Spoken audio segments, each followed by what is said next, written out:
Hello friends, welcome back to the new video. In this video guys, we are going to talk about how to change font size in a Samsung phone. Guys, you want to change your font size in your Samsung phone, so as you can change it. And guys, now let's see how to change font size in a Samsung phone. In this video guys, I am going to show you. So friends, now let's see how to change font size in Samsung phone.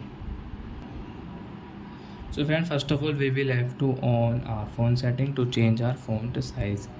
Then guys, display setting guys, you can see in your Samsung phone. Because I tap here, and guys you can see font size and style, so I tap here, and guys you can see your font size. So as you can change from here guys, like this size, and guys we will click on this one, and guys back. So you can see guys, font size has changed in our Samsung phone. So you can change your font size in your Samsung phone. So I hope friends you have understood how to change font size in our Samsung phone. So that's it guys, thanks for watching.